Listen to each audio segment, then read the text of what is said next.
From Broadway to Mexico, a first approach towards migration of musical theater. Mexico City has the second largest metropolitan area in America with a population of almost 22 million and a very interesting location to analyze the development of cultural industry. Although this city is the capital of a North American country, the fact that Spanish is the official language establishes a connection between North America and Latin America, not only geographical but cultural. There is a wide cultural offer which impacts the artistic field in Mexico City. Polestar magazine, specialized in the entertainment industry, shows data about the worldwide ticket sale for concerts in 2019. Ocesa Enterprise from Mexico ranked worldwide third on the top 100. Meanwhile, in the world's top 200 theater venues, which measures the sale of tickets for shows carried out in spaces for less than 10,000 viewers, National Auditorium of Mexico ranked first. There are also other Mexican theaters included in this ranking, like Telmex and Telcel. This data provide an idea about how Mexican entertainment industry is positioned within a worldwide industry, complemented by a high population and a particular location. This constitutes an interesting research niche on musical theater, not only regarding the shows imported and performed in Mexico City, but also including the incidence of Mexico in the mobility of this genre to other Latin American countries. This presentation aims to show a review of secondary sources related to musical theater in Mexico, offering a perspective of available resources and gray areas. I have found several journalistic texts and a few of academic publications about this topic. After looking up secondary sources and excluding personal interviews, since those were related to personal artistic careers instead of general narratives about the genre, I found 15 texts. Of those, just 6 publications were academic texts, while the others were written by journalists. Most of those academic texts showed an historical approach, except the Axel Castellanos thesis, which is focused on musical structure and performance.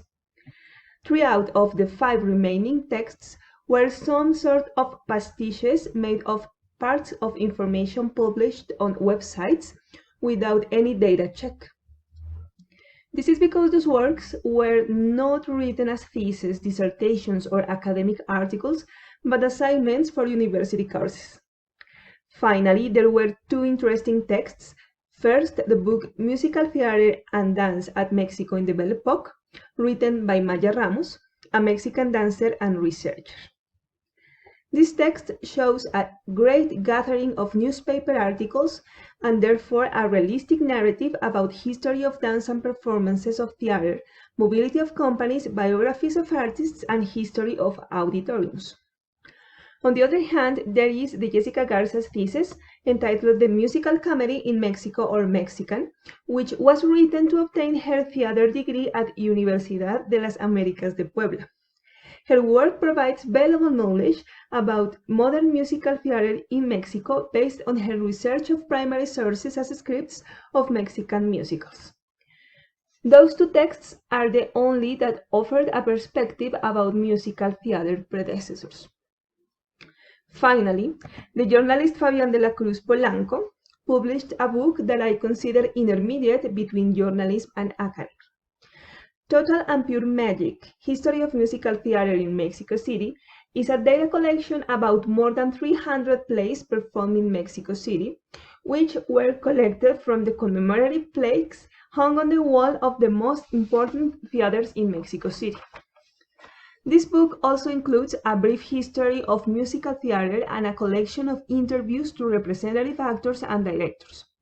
Unfortunately, although Polanco shows a very valuable and probably the most complete collection of data, he does not make any analysis over it. That's why I describe these texts as intermediate between journalism and academy.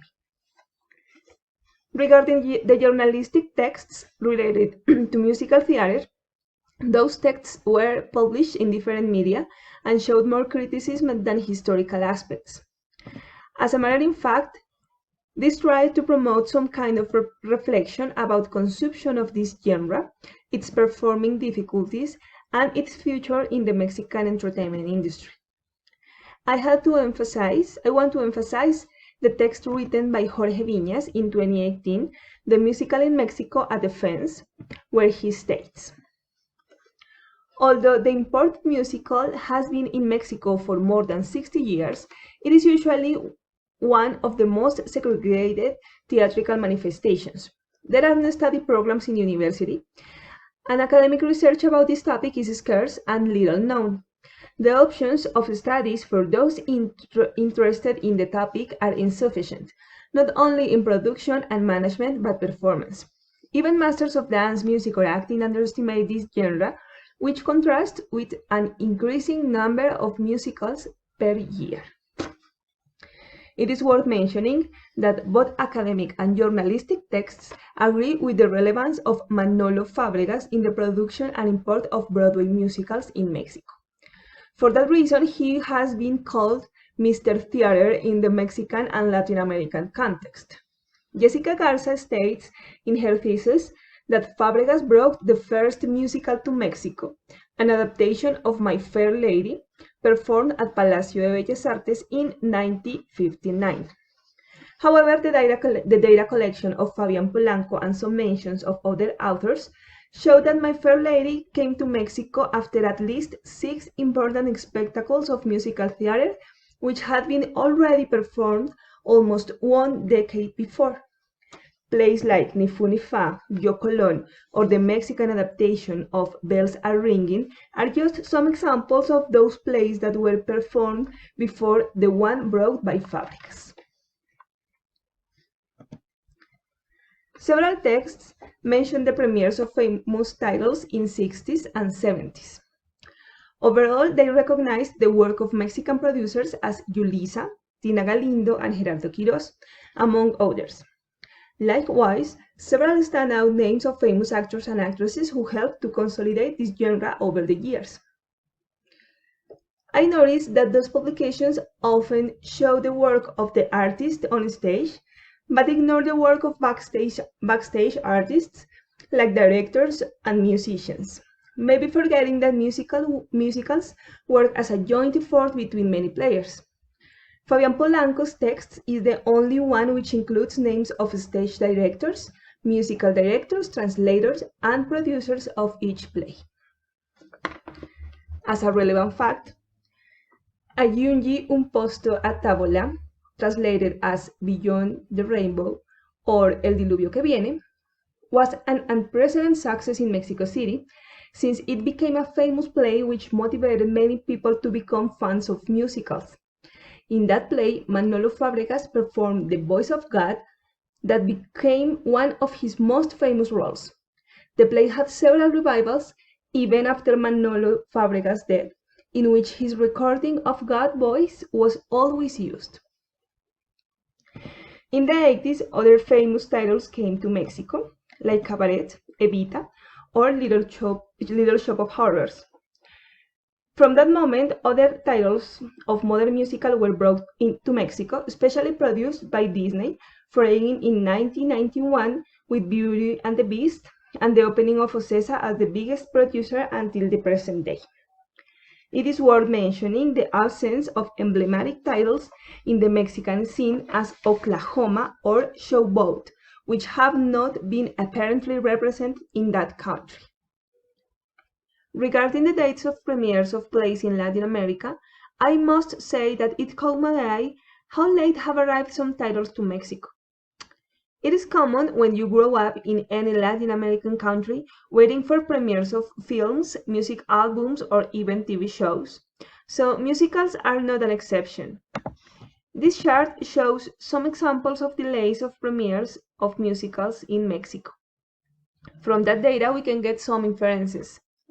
Most of those performances were delayed around 3 years from their premieres in their original country. Apparently, the most recognized musical plays were the most delayed in the list. Cabaret and A Chorus Line delayed 14 years, Cats 10 years, and Les Miserables 22 years. Maybe the reason for that delay include high costs and technical requirements, as well as shortage of artistic skills by Mexican actors in a country with a young tradition on musicals. It was interesting noticing that before the famous play The Phantom of the Opera by Andrew Lloyd Webber, there was a previous version, a musical written in Mexico by Raúl Astor with music by Nacho Mendez, premiered in 1976. This information not only suggests an analysis about why this delay trend has been happening, but also opens the spectrum to analyze a crucial process involved in that delay: the adaptation and translation of a play for a Mexican or even Latin American context. Regarding this issue, there are several articles about research made over translation of musicals in Spain. However, I want to mention these two articles: the translation of songs, Greece, by Maria Cortés, and translation and adaptation of songs in musical theater by Naudin Morales. Both articles state cases of translation of musicals in Spain. Despite the linguistic difference with Latin American Spanish, those texts are useful to understand how important and complex the work of musicals translator can be. One of the most important conclusions of Morales is the prevalence of creation over literal translation in the songs. Therefore, a translator becomes a kind of lyric author who ensures the content preservation and the artistic elements that the original author wants to show, with an additional, to make it understandable in a different cultural code. Morales explored the case of Edmundo Santos, a Mexican translator who made adaptation of Disney movies to Latin America. He mentions that Santos' work was remarkable because he had a great use of language and his lyrics in Spanish were very beautiful, despite they were almost totally changed in comparison with the originals. However, the lyrics were able to maintain the sense of the artistic creation. This topic is important because the location of Mexico and the development of its successful dubbing film industry probably have an influence in the distribution of Mexican adaptation of Broadway musicals to other Latin American countries. Another very extended topic in the reviewed texts was the discussion about the prevalence of imported musicals over the Mexican plays. Jessica Garza explores 453 scripts of Mexican musical theater which were registered in SOGEM, General Society of Mexican Writers, which is responsible for managing copyright for written works in Mexico. Those plays were in an abandoned archive in 2008, year in which Garza finished her thesis. The library of SOGEM closed while the archive remained on hold for relocation. She described some of those scripts and mentioned, "I consider important make known this information, since the disappearance of the library goes with the cultural crisis in Mexico, not only in theater but in the musicals. This library was the only place where people could know about the Mexican musicals, which are almost completely unknown because never have been played. Without this important source, it is almost impossible to read these scripts of those musical comedies, much less with performing. The causes of Mexican theater crisis are deep. That's why most of the titles that played in Mexico are copies of Broadway musicals.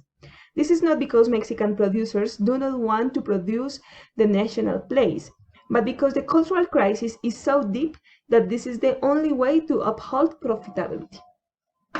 It is worth mentioning that in the Latin American collective imaginary, import products are better than nationals. It applies for cultural products too. So, Latin public tends to prefer paying for international artists. It is not a contemporary trend. Since middle 19th century, there have been press articles addressing how Mexican public have been underestimating the national artists and performances. For example, Maya Ramos explores the press articles when The Black Crook was premiered in Mexico City in 1875. Since the company could not travel with a large dance troupe, they hired some Mexican dancers for the show in Mexico City. It was strongly criticized, and the texts were constantly referring for the skills and physical characteristics of Mexican dancers as a reason for rejection, despite they were the most important Mexican dancers of that time. Apparently, this trend has not changed, since many of the musical advertising is full of mentions about the performance of foreign artists. So in Mexico, there are two prevalent elements in musical performances: the importing of foreign plays and the exhibition of foreign artists. Despite this, there is an increasing number of successful national plays that have had a significant prevalence in the Mexican stages, like Mentiras, el musical, with more than 4,000 performances. In conclusion, there are different paths to explore this genre and its migration to Mexico, not only from a historical point of view. Unfortunately, Mexican public consumes an increasing number of musicals, but with certain underestimation of the genre by actors, producers, and even dancers. Finally, since the importation of musicals is expensive, this kind of shows imply access restriction. Those aspects probably have influenced the lack of interest in research of this genre in this country. So this presentation aims to motivate for changing this situation and build knowledge about mobility of musical theater to Mexico and Latin America. Thank you.